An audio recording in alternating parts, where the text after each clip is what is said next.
Hi welcome back to my channel. నేను కోడిగుడ్లతో కోడిగుడ్డు పులుసు అయితే చేసి చూపిస్తున్నాను. దానికోసం ముందుగా ఎగ్గునైతే బాయిల్ చేసి పెట్టుకోవాలండి. ఈ కర్రీకి ఆనియన్స్ అయితే ఎక్కువగానే కట్ చేసుకోవాలండి. నేను హాఫ్ కేజీ దాకా కట్ చేసుకున్నాను.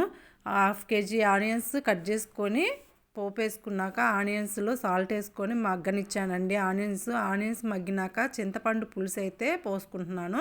మనము కావాలంటే అల్లం వెల్లుల్లి పేస్ట్ను కూడా వేసుకోవచ్చు. ఆనియన్స్ మగ్గేటప్పుడే వేసుకోవాలండి. అల్లం వెల్లుల్లి పేస్ట్ వేసుకోవాలి అనుకుంటే చింతపండు పులుసు కూడా మరిగాక దాంట్లో కారము, రుచికి తగినంత ఉప్పు వేసుకోవాలండి.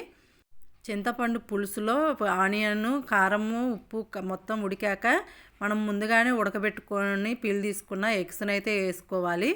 ఎగ్స్కి చాకుతో చిన్న ఘాట్లు అయితే పెట్టుకోవాలి.